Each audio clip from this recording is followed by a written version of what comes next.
this is going to continue to get more and more pressure, and those dud performances from Texas have to go away because they can do it this year. They are good enough to win the national championship. They proved it on Saturday. Now it's about being mature enough to handle all the positive vibes that'll come out of this performance.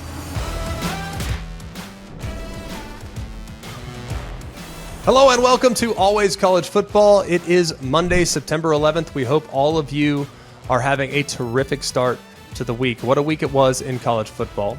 I'm Greg McElroy. Help break it down. Help make sense of it. Tell you why some teams are not dead. Even though everyone wants you to think they are, there's a lot of teams that are not. I'm going to tell you why there are a couple teams that might be national championship contenders. One wears burnt orange, one has golden helmets, maybe two have golden helmets, but they do occasionally wear white helmets, as they proved in week number 1. It's a loaded week 2 that we need to break down. 10 takeaways. We'll do an AP poll reaction. A lot of things that we need to look at and break down from a bunch of different angles. I continue to ask all of you to like, to rate, and subscribe to our podcast, wherever it is you get your podcast. If you're here with us via the ESPN YouTube channel, hit that thumbs up button, subscribe to the ESPN YouTube channel. We'll continue to provide top quality college football content each and every week. So without really wasting any more time, let's get into a short little reaction to what we've seen from the AP before we dive into the 10 things we learned.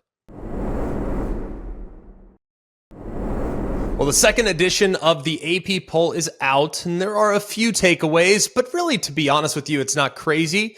We're going to hit some of my thoughts naturally in just a moment when we get through the 10 things that we really learned and break down some of the matchups from this past weekend. Upon further review, looking at some of the numbers, I think you're going to be fascinated with some of the stuff that we came up with. A few things that I felt like the AP poll got right. The parity in college football is very obvious right now. You have 5 different conferences that are represented in the top 5. That's the first time since early 2017. Of course, Georgia, SEC, Michigan, obviously, Big Ten, Florida State, ACC, Texas, Big 12, and then USC in the Pac-12. So Ohio State, by the way, continuing to slip. Don't know if I necessarily agree with it, but then again, I kind of understand given just how some of the other teams have performed. I mean, Florida State, they've earned their way in the top 5. Texas, they've earned their way in the top 5. And SC, by the way, I think they've looked pretty dang good here in the first couple of weeks, albeit against lower level competition. Team that I thought might be just a little bit too high right now, that would be Tennessee. Tennessee's in at number 11. Based on what I've seen from Tennessee up to this point, offense, a little bit of a work in progress. We'll talk about them more here in just a little bit, but what made Tennessee a very difficult team to play last year, they haven't really shown me that just yet. Improvements defensively, but Tennessee's bread and butter has been the big game ability and the big playability of the offense, and that has been really missing in action through the first couple of weeks. But weird game, didn't run through the tee. Maybe there's some superstitious elements to it, so that's worth noting. The team that I thought was maybe just a little bit too low, and I think this was just maybe a slight overreaction, is North Carolina. And we'll talk about them a little bit more too. They dropped 4 spots in the poll this week because they played Appalachian State, a team that has always played North Carolina really, really well. They didn't play great against Appalachian State, and as a result, the voters clearly took notice and dropped them down 4 spots. Team that I thought should be in the top 10 or top 25 is Kansas. Now, Kansas, as far as a traditional powerhouse is concerned, not really a team that's going to generate a lot of buzz. But if you watched their performance against Illinois on Friday night, there were aspects of it that I didn't love, but Jalen Daniels is unbelievable.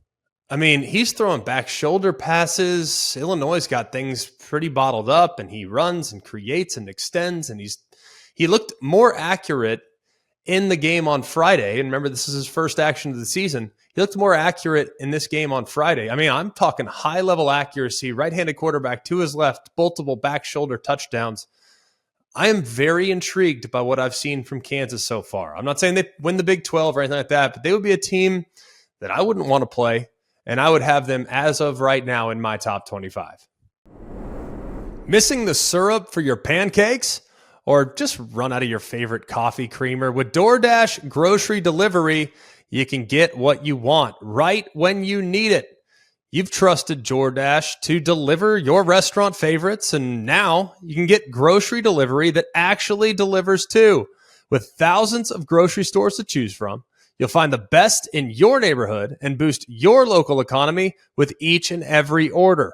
You'll get exactly what you ordered, or we'll make it right. So sit back and enjoy quality groceries just like you picked them up yourself. Want even more value? You can save on all your grocery and restaurant favorites with a $0 delivery fee on all eligible orders with a Dash Pass membership. Get 50% off your first DoorDash order, up to $20 value when you use code ALWAYSFALL at checkout. Limited time offer, terms apply. That's 50% off, up to $20, no minimum subtotal, and $0 delivery fees on your first order when you download the DoorDash app in the App Store and enter ALWAYSFALL. Don't forget, that's code ALWAYSFALL for 50% off your first order with DoorDash. 10 things I've learned this weekend, several of which are matchup-related elements, but I thought these were probably the biggest takeaways from what was week 2 of the college football season. Number 1, and I think collectively everyone's starting to get on board with this. The University of Texas is not just a playoff contender. They're not just the Big 12 favorite. This is a legitimate national championship contender. And those that have said, well, Greg, you're rushing to judge. Greg, you're putting the cart before the horse. This is a total overreaction. I totally acknowledge that very, very much. But when you think about where Texas has been, this program was not as bad as many have pointed to in the last couple of years. They've played 6 top 10 opponents over the last 4 seasons. Every single game had been decided by 1 score or less. They only won one of them, and that was against what we found out was a very average Oklahoma State team back in 2020. But they just handed Nick Saban's first double-digit home loss as a college football head coach since 2003. That was when Florida beat LSU back in the early 2000s. They won that game 19-7. So it's been 20 years since we've seen Nick Saban and their team look the way they did this past weekend. And it wasn't one of those situations where it was a little bit fluky. We'll talk about Alabama in a minute, but this had the makings of a real contender, okay? To win a national championship, I think you have to have really good quarterback play. I'm not sure I'm necessarily breaking any news there with a lot of people that have followed our show. Quinn Ewers has played remarkably well at times in his college career. 4 examples in which he's just looked like, at times, the best player on the field. That was Alabama in 2023, Alabama in 2022, Oklahoma in 2022, and then against Kansas State last year. Obviously, Texas has won 3 of the 4. The one they didn't was when Quinn Ewers actually got hurt in the game against Alabama last year. But if you look at just how he's played and how we've talked all last week, can Quinn Ewers hit deep balls down the field? Because that's how you beat Alabama, and that's how you beat top-tier defenses. Well, in the 3 games against both Alabama and Oklahoma dating back to last year, he's completed 7 of 12 throws that have traveled 20 or more yards downfield. Against everybody else that he's faced, he's completed just 5 of 43 of those throws. When he's hitting those deep balls, this offense is almost impossible to defend. But I think more than anything, we've talked about the frontline talent for Texas.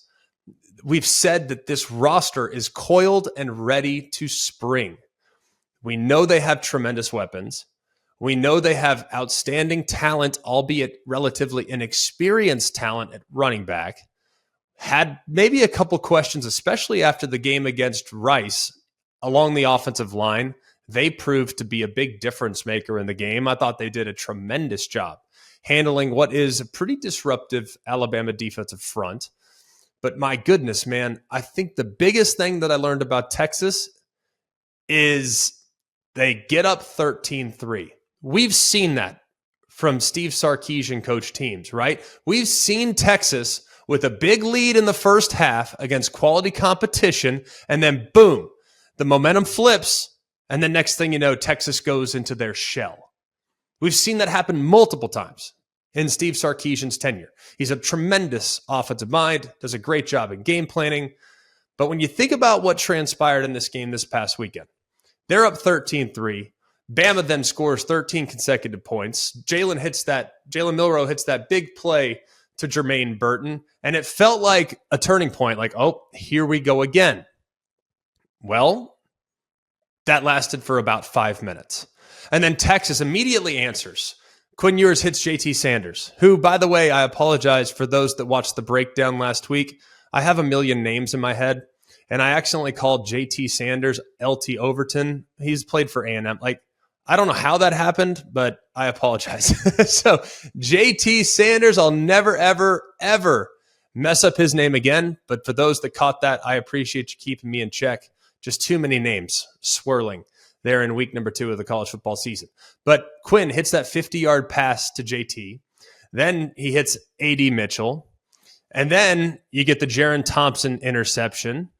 Jonathan Brooks, of course, scores. And within the span of about 5 snaps, you go from down 3 to up 11.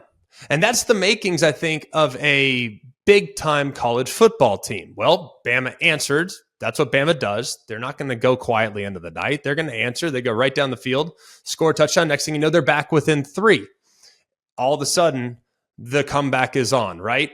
And then Jordan Whittington takes that pass for the nice gain on second and long, where it felt like things were starting to come apart. And then Ewers obviously hit Mitchell for the big touchdown to put the thing on ice. Bama then goes 3 and out. And then you think about what Texas was able to do, pounding the football, taking the final 7 minutes off the clock and kneeling on it to close the game. It was as mentally tough a performance I've seen from Texas in over a decade. And that's on the road in a remarkably hostile environment against a very proud football team that has traditionally dominated the fourth quarter. Guess who dominated the fourth quarter this past weekend? That was Texas. 21 points scored in the fourth quarter. That's the most Alabama's ever given up under Nick Saban. And then in the fourth quarter, Quinn Ewers was 6 of 7 for 135 and a couple touchdowns. So here's the thing for Texas to keep moving forward. They showed the mental fortitude. They showed the top-end playmaking ability, both offensively and defensively. They had some guys on defense that really emerged, man. That front 7 defensively, 93 T'Vondre Sweat. The freshman, number 0. 40. Jalen's obviously been amazing there at the second level at Mike linebacker for a while. But now, when you win, and I thought this was beautifully stated, and I'll credit Bill Connolly because I thought he had a tremendous quote as it relates to the Longhorns. Quote, "In college football, your reward for winning big games is playing more and more big games until all of them, by definition, are huge. Keep bringing it, Longhorns." In 2021, you think about how they played in the past against Oklahoma, against how they've played against Baylor, against how they lost to Iowa State.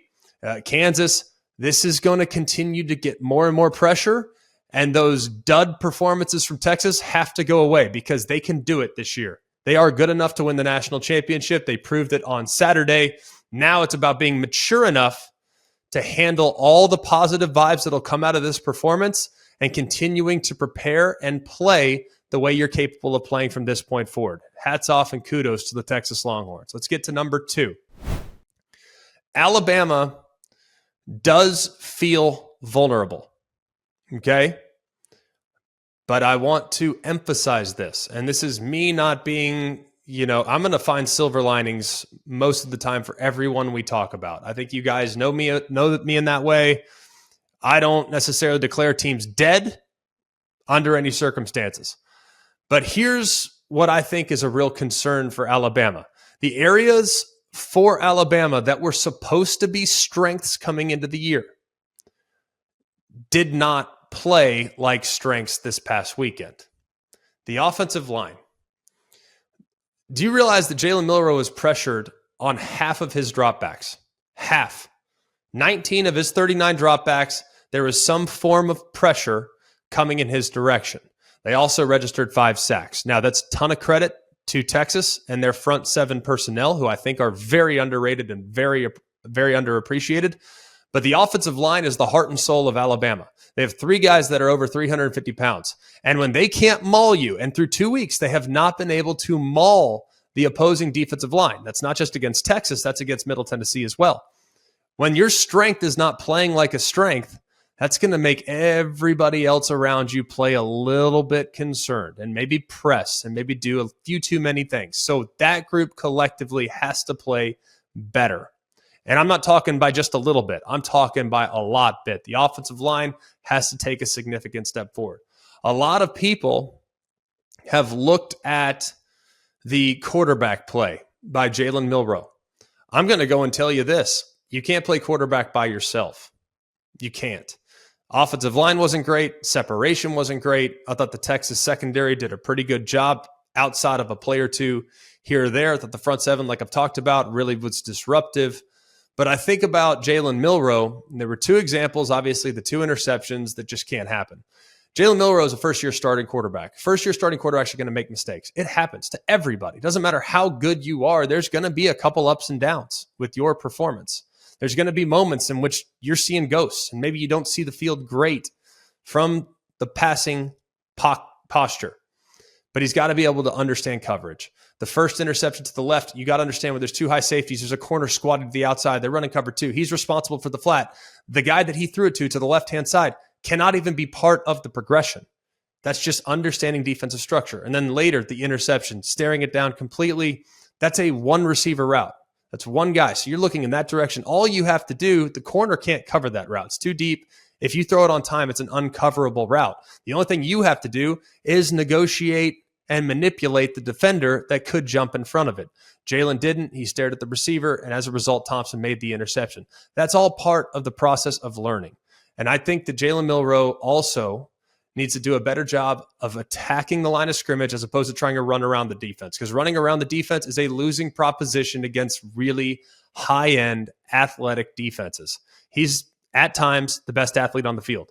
He has to go vertical. He has to attack vertical, and if he does, I think he'll be okay. Defensively, Alabama's got to quit giving up big plays, but they also got put in some really difficult matchups. You get great wide receivers against safeties. That's strike up the fight song. If I'm an offense, I remember I played against Cam Chancellor at Virginia Tech. It was my first college start. Cam Chancellor went on to play for the Seattle Seahawks and had an amazing NFL career. He's a remarkably talented player. But our entire game plan against Virginia Tech back in 2009 was, how do we get number 17, Cam Chancellor? How do we get him in one-on-one? Because if we get him in one-on-one with one of our wide receivers, we will bury them. And sure enough, we did. We got Marquise Mays over the top, right behind Cam Chancellor, and it was a touchdown, or I think he got tackled on the 1 or whatever. So safeties do not belong on islands against wide receivers. It's an impossible task. So they have to figure out ways of doing that, and I didn't think the secondary collectively played very well. And then finally for Alabama, they have to clean up the penalties. This is an offense in particular that cannot live in 3rd and 7, 8, 9, 10, 11, 12, 3rd and long, obvious passing situations. That's not where they want to live. They got to be more efficient on 1st and 2nd down. And if they can do that, they won't put their quarterback in harm's way. I'm not going to call for a quarterback change. I don't know what Buckner could do. I don't know what Ty Simpson could do. I don't know what Dylan Lonergan can do as a true freshman. I don't know those things. All I know is that they need to play better around Milroe, and then at the same time, Milroe needs to play a little bit better as well. Alabama can still get things righted. They can still figure things out, but they have a long way to go, and it really starts with making sure that the strengths of their team, the secondary and their offensive line, play at a much higher level than what we saw this past weekend against the Texas Longhorns. Takeaway number 3. Is Miami back? I know that we've said this about Texas. It's weird that both Texas and Miami all in one weekend are collectively back. But are they? Seriously. And I want to give a tremendous credit to Mario Cristobal, because I think so far, and it's early, we're 2 weeks into the season, so far, he's made the best coordinator hires of the offseason. Said that he might in the offseason. Those are 2 guys I'm very, very interested in seeing. But so far, what I've seen from Shannon Dawson offensively, he's empowered Tyler Van Dyke to have some autonomy at the line of scrimmage, taking what he deems necessary, making sure that they're patient. If they're playing soft coverage, like Miami, Ohio was doing, boom, we'll just dink and dunk you to death right down the field. If you're playing against A&M and they're maybe the tiniest bit more aggressive, boom, we'll take our shots. And I'm going to find space for my wide receivers so that they can create opportunities after the catch. How about how often they were able to get their playmakers in space? Let's just look at the numbers. Xavier Restrepo, 92 yards after the catch. 92. That's 15 and a half yards after the catch per reception. Jacoby George, 75 yards after the catch. That's 15 yards after the catch per reception. Colby Young, 48 yards after the catch. He only had the one, so 48 yards per reception. They're finding space for their playmakers, and that's what happens when you have an offense like this that forces the defense to play on islands and spreads you out, not just horizontally, but they can also spread you out vertically as well. I think it was also very impressive, too, because if you think about Miami's performance in this game, it was hardly a flawless performance. I mean, far from it, to be honest with you. They had two massive miscues on special teams, including the muffed punt, which obviously led to points, including the blocked punt, which obviously led to points. And to make things even more difficult, they had 10 flags for 115 yards, which extended multiple A&M drives. And they also didn't run the ball very well. And they also didn't generate any sacks, even though they generated an awful lot of pressure. So it was hardly a flawless performance, and yet they still win running away. They did have the kick return, which is massive there in the second half. As far as what we've seen from Lance Guidry defensively, I already said I think Shannon Dawson, one of the best hires in the country. The only one that might possibly supersede Shannon Dawson's hire up to this point is what we've seen from Lance Guidry. They realized that they were blitzing Connor Wigman nearly 60% of his dropbacks. It was under duress on pretty much all of them. I mean, Connor Wigman, if there's one thing I learned, that dude is tough as nails. Tough as nails. And what I noticed too is that they had such a good feel for Texas A&M's protection. And this is on the coach. This is on the coach. They understood Texas A&M's protections, and they were able to consistently overload the protections. How many free runners did Miami get, and how many free hits did they get on Connor Wigman because they were overloading the protection? They also, I think, did a really good job defensively keeping things in front of them. So they're heating up the quarterback, forcing the ball out of his hands, and then they were rallying up to make the play. And if you look at Miami down the stretch, and I know it's a little early, but based on what we've seen now through 2 weeks, and I thought last week's game was really a fantastic performance, they're projected to be the favorites in every game but one. Every game but one. That trip to Tallahassee on November 11th, yes, there'll be a dog, but it's looking highly likely that Miami will bounce back significantly after what was a very disappointing 5-7 2022 campaign. Have you ever dreamed of hitting the road in your very own customized Mercedes-Benz Sprinter? Follow college football all season long by hitting all the biggest games in college football's most celebrated stadiums. At ESPN, we dreamed that dream, and with the help of Mercedes-Benz, we made it happen. This year, our very own Jen Latta has teamed up with Mercedes-Benz designers to create a road-ready, fully functional, state-of-the-art podcast studio on wheels. The ride is pure Mercedes-Benz with all-wheel drive and the latest driver assistance, safety, and tech. The podcast studio must be seen and heard to be believed. A spacious and chill conversation space with mics, camera, and mixing board to capture the action. On board, Jen Latta will be interviewing some of the biggest names in college football. All points to Mercedes-Benz for always bringing some extra. Out back of the Sprinter, they're innovating, pushing the science of the tailgate, complete with grill, cooler, TV monitors, and more. This is hashtag van life meets the fan life. To get an inside look to this one-of-a-kind, blow-your-mind collaboration came together, visit mbvans.com/sprinterlabs. The Mercedes-Benz ESPN College Football Podcast Sprinter coming soon to a game near you. At number 4, we have to ask the deal about Texas A&M. What's going on?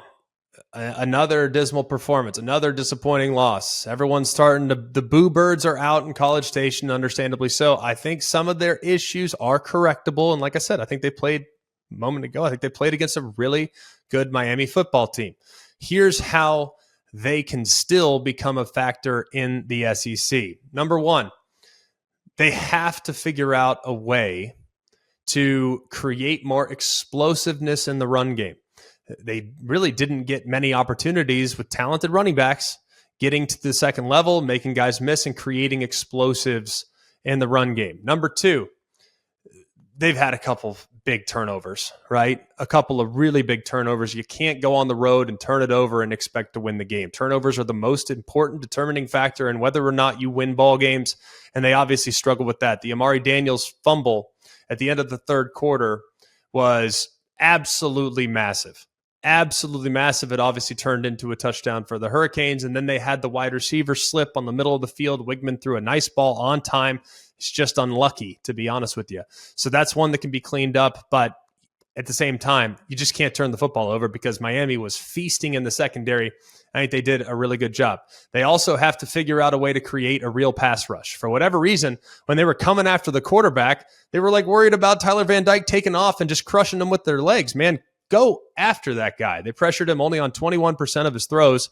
And when you have a guy that's going to play in the NFL at quarterback, you have to be able to make him feel uncomfortable. And they really weren't at any point able to do that. And then the secondary, perhaps the most disappointing part of what we saw from Texas A&M this past weekend.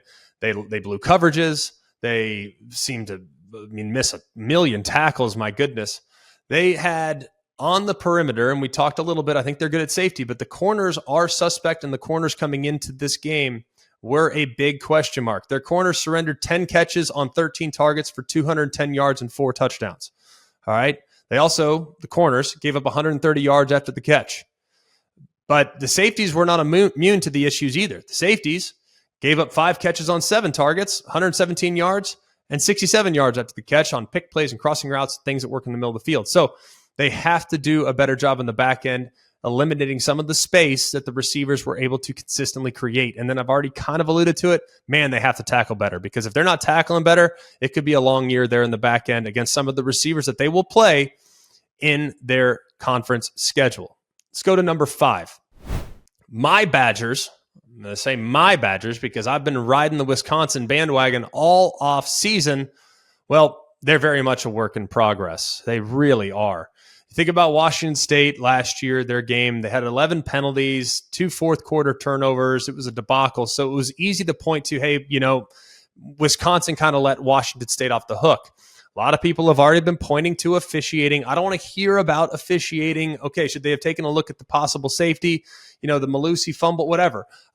I don't like to talk about officiating. Not on this show. I'm never going to. Here are the issues, I think, with Wisconsin up to this point, and how do they get it figured out? One, there were a bunch of different situations this past weekend where Wisconsin did not adequately get lined up defensively in the first half, which led to a bunch of chunk plays for Washington State. They got to do a better job of lining up. This is not a team in Wisconsin that can afford to turn the ball over multiple times and still live to tell the tale. And while the passing game last week certainly was very much a work in progress, I thought against Buffalo, it wasn't great. Mordecai missed some throws, but guess what? The run game was able to bail them out. You think about Braylon Allen, think about what Ches Malusi was able to do last week. They were off the charts good, and we're like, all right, well, hey, if the passing game's not really going, then guess what? They'll still be able to carve you up in the run game. Well, Jake Dickert clearly knew that. The head coach of Washington State said, we are going to do whatever we have to do to make sure that these running backs don't kill us. And my goodness, did they ever. They did an amazing job of being able to really contain the run game for Wisconsin and really put a lot of the pressure on the passing attack, which clearly at this point is not quite where it needs to be. The biggest concern, I think, for Wisconsin was really defensively. It kind of took me back to watching Wisconsin against Ohio State last year. Felt like tempo really hurt them. They had a difficult time with substitutions. They even got caught at one point with too many players on the field defensively. They gave up a bunch of chunk plays through the air in the first couple quarters, which put Wisconsin in a pretty significant hole that they just weren't really able to overcome. It's also a Wisconsin team that through 2 games, no takeaways, has yet to force a turnover. And that's obviously something that, dating all the way back to Dave Aranda's time in 2013, that's been a real positive. And then first and second down efficiency, not great. They're not able to pin their ears back. There's just a certain spark missing when you look at Wisconsin. Here's the good news. Second half, they played much better.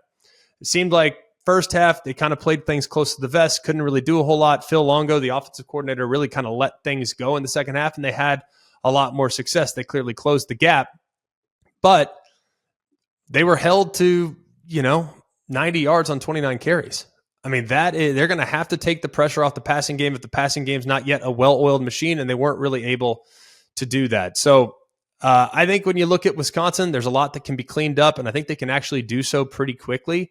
But my goodness, you got to be able to find ways to run the football, and you have to be a whole heck of a lot better in the first 2 quarters defensively, because they did not look at all like the Wisconsin defense there in the first 30 minutes that we've seen traditionally, for the last 2 decades, however long it's been. Number 6, Notre Dame is the real deal. Now, I saw it with my own 2 eyes. I was there in Raleigh. I have so much respect for NC State defense.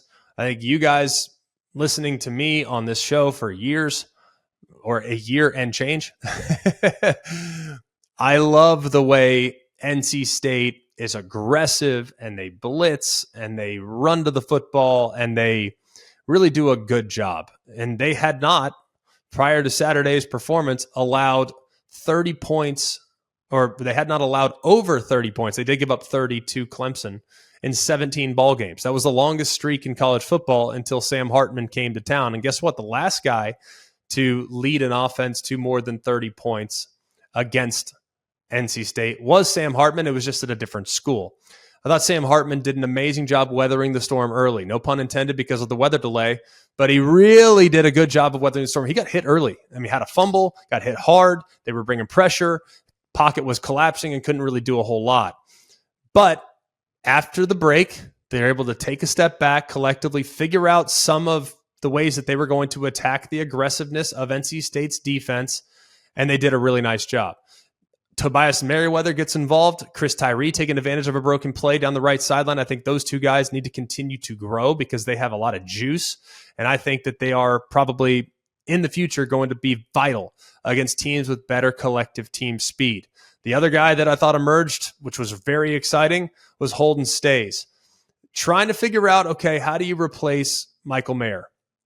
Michael Mayer, obviously, an all-time great, well-rounded tight end. By the way, I saw Tyler Eifert in the airport flying back, and he only wanted to talk about Holden Stays.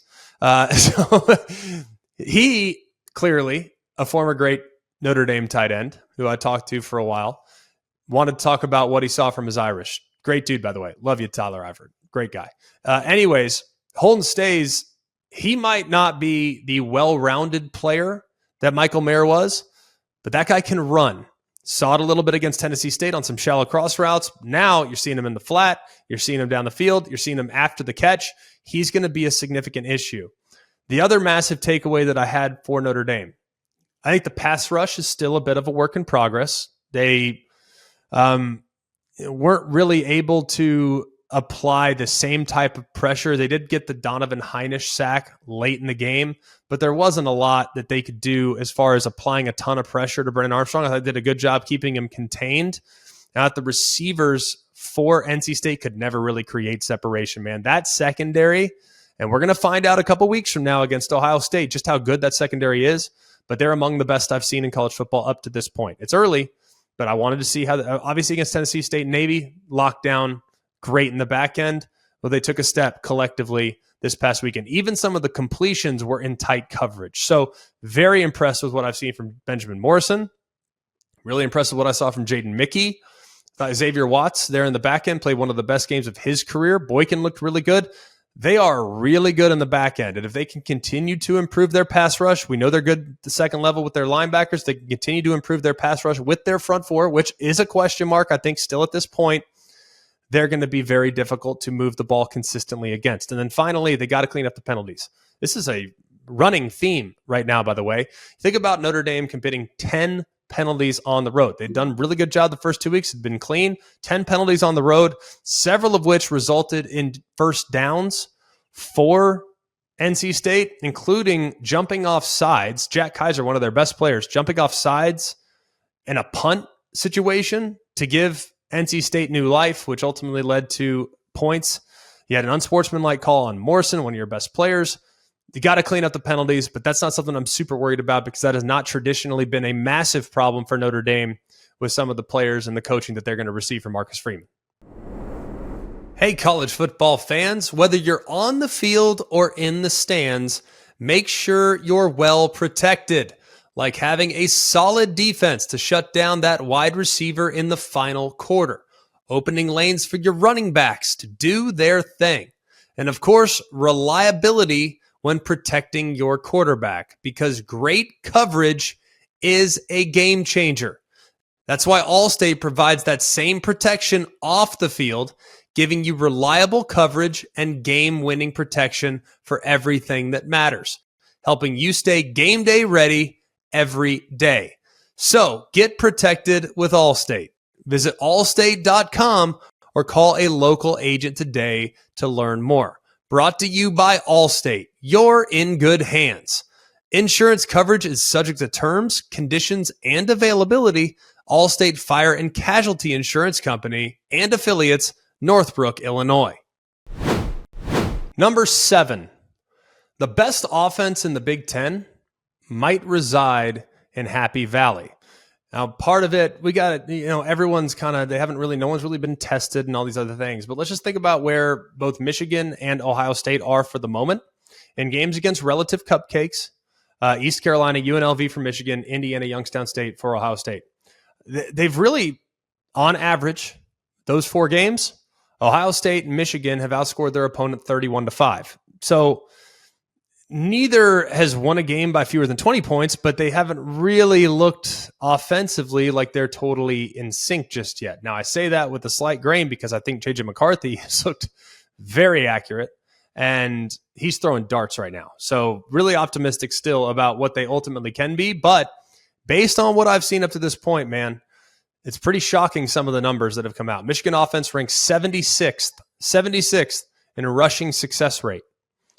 That's not something that is real telling. It's not good.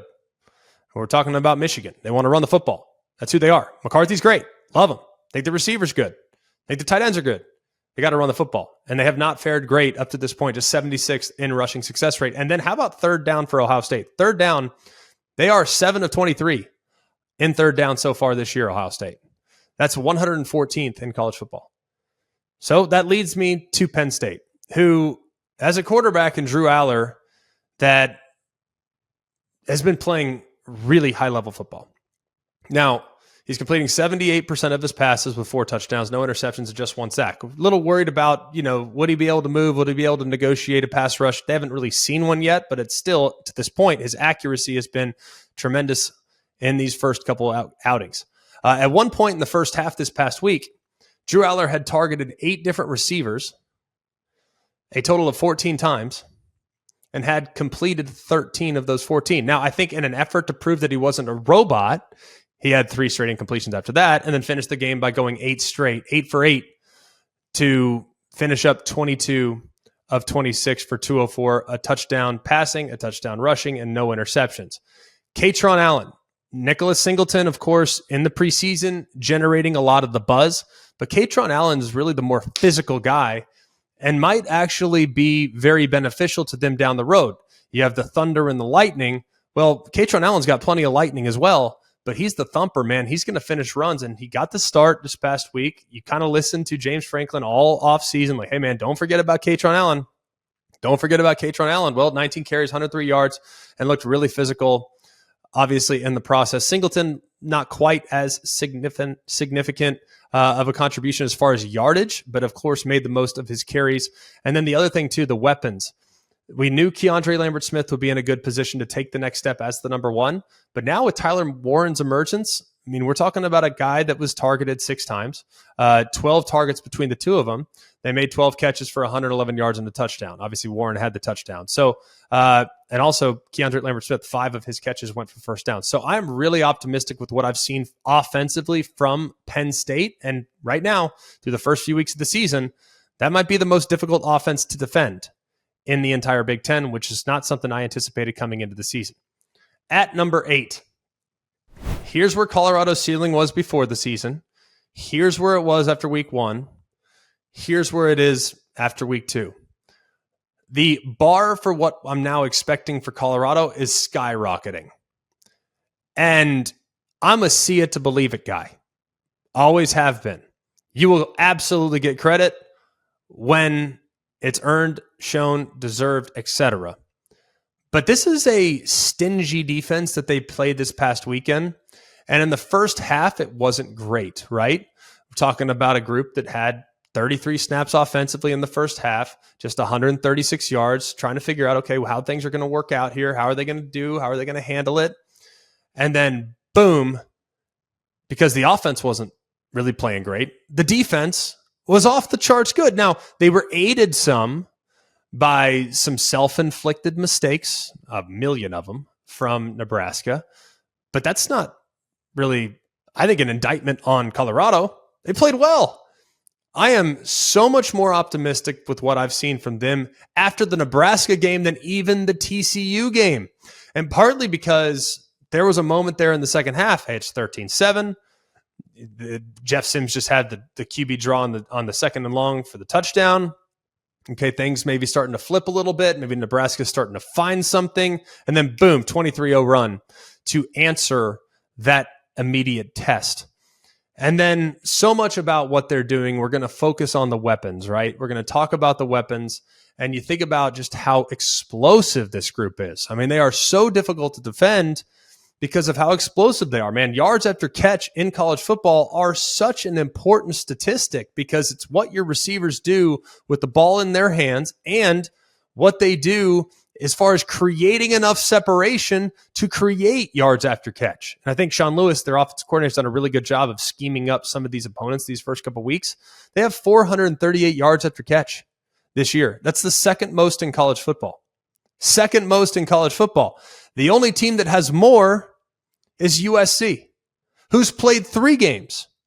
Colorado's played 2. I was really intrigued coming into this past game. How would the offensive line fare? Because I watched the TCU game and I saw TCU employ a 3-man pass rush with not great defensive line personnel. I watched Nebraska against Minnesota and I looked at, hey, that's a big, strong outfit defensively. They're strong, they're physical, they can probably push the pocket. And I did think coming into the game that they could possibly apply some pressure. They couldn't. Well, they did, but it didn't matter because when you think about how Shedeur Sanders played, and Shedeur Sanders, they've given up 11 sacks so far. So the offensive line still collectively a little bit of a work in progress. But guess what? Everybody's a work in progress along the offensive line. I talked earlier in the show about Alabama. That's strength of their team is their offensive line. They've given up a bunch of sacks, a bunch of pressures. Give up 5 against Texas just this past week. So yeah, they've given up 11 sacks this year. That's the second most in college football among Power 5 quarterbacks. But Shedeur Sanders has been so good when facing pressure. He has 24 completions when being pressured this season. That is 10 more than any other quarterback in the FBS. That is absurd. And what I've probably most impressed with is that he escapes, he keeps his eyes downfield. The throw that he made where he's rolling to his left, turns, sets his feet, and I'm talking fastball, 4-seam fastball, boom, right between defenders on the scramble drill to his left, which for a right-handed quarterback is a difficult throw to make, especially when you're flipping your hips and trying to drive the football. Man, that ball had a lot of pace, a lot of zip, and you know where it was? Boom, right in the chest of the intended wide receiver. He also, too, one of his best plays of the afternoon, escapes to his right. He sees Travis Hunter. As a quarterback, you got to know your personnel, right? You got to know what they can do. You got to know, hey, even when he's covered, he's still open. And there's not a lot of guys that get billing like that, but I can promise you Travis Hunter is one of them. Well, he sees that a defender's back is to him. Travis Hunter's in a one-on-one situation. He heaves it downfield, knows that the defender won't be able to locate the football based on where he was from a positioning standpoint. Travis Hunter reels it in and creates a big play. I am so incredibly impressed with what I've seen from Shedeur Sanders through 2 weeks. So incredibly impressed. But just notice, it's not just the yards, stats, numbers. When you watch him, look at the ball placement. The ball placement is what's most impressive because receivers, guess what? They can create yards after catch because the ball placement allows them to. He's putting it right where it needs to be. And it's not like he's with great pocket integrity either. He's having to do some things on his own and improvise. What I expected from him, he is 100 times better. So much respect for Colorado. Obviously, they'll probably get through this game this week against Colorado State, and then that'll set up an incredible 2-game stretch against both Oregon and against USC. Colorado is just so impressive. One of the best stories I've ever covered here in the sport. Credit to Dion, credit to the Buffs, credit to the fan base, which, by the way, was so engaged in the game this past weekend. It was really awesome to watch that, and I think it will continue.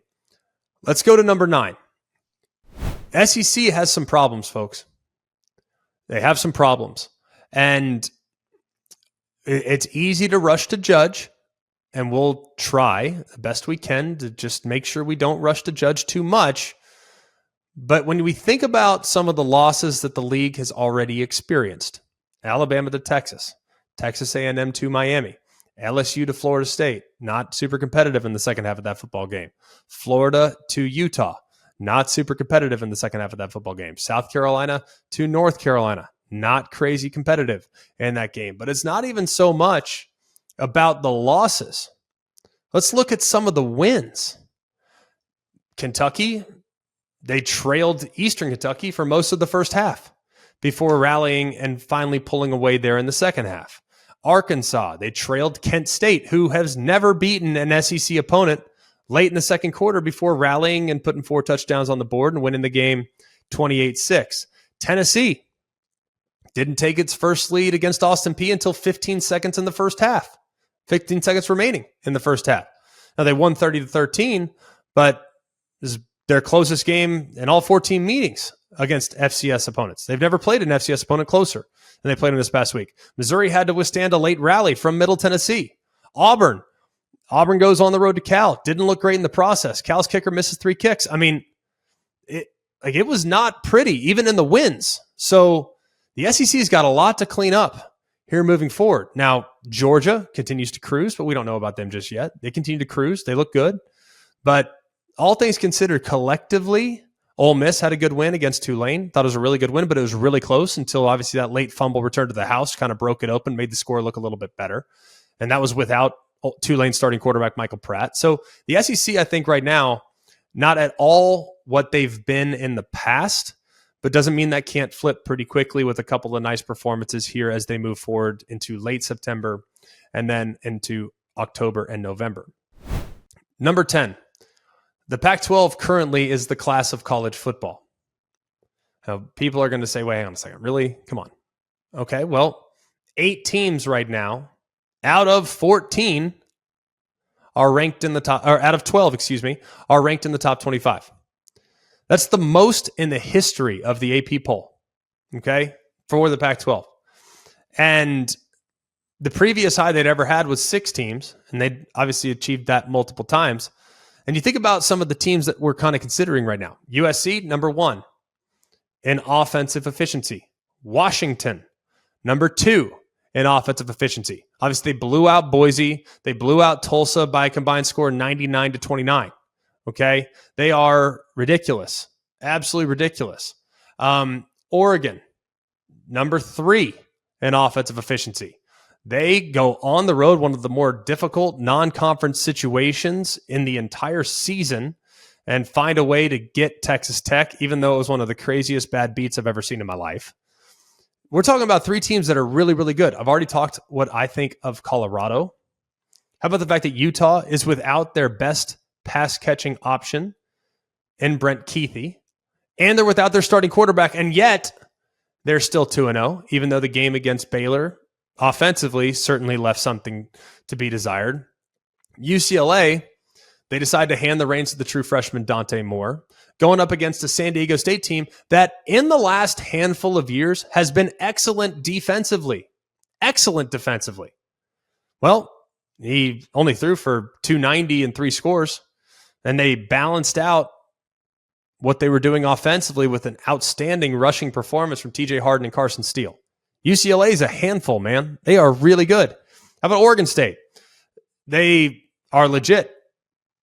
By the way, people are going to look at UC Davis. UC Davis, they ranked 4th in the FPS according to some metrics. Pretty good FCS football team. Well, 18 minutes into the game, they were up 28-0, Oregon State was, and pulled away for an easy 55-7 win. Even in their losing efforts.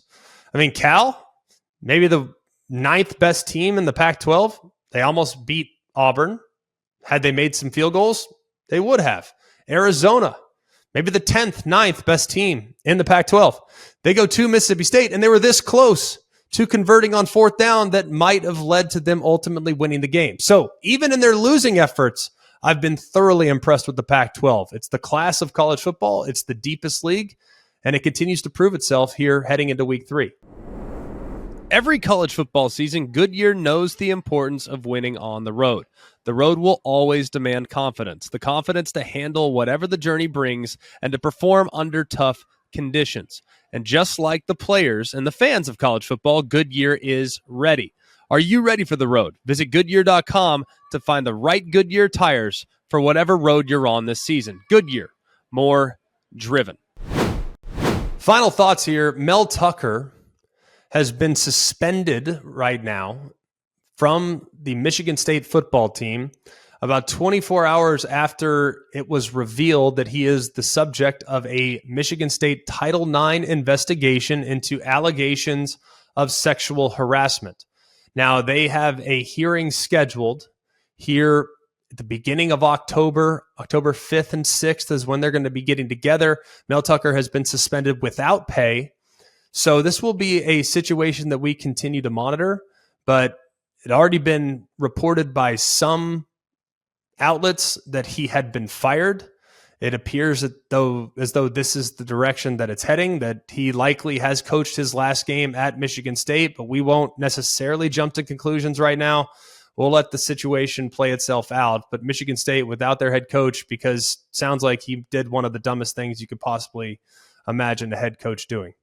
That'll do it for us here at Always College Football. Please continue to like, rate, and subscribe to our podcast, wherever you get your podcast. If you're here with the YouTube channel, hit that thumbs up button right below the video. We so appreciate all of you being here. Continue to check in. We'll be back on Wednesday with even more discussion as it relates to the sport that we love so incredibly much. For all of us here at Always College Football, for Mark, Jake, Jack, I'm Greg. We hope you have a wonderful day, and remember, it's always college football. Hey guys, it's Greg McElroy. Thanks for watching Always College Football. Make sure you like, rate, and subscribe to ESPN's YouTube channel and wherever you listen to your podcasts.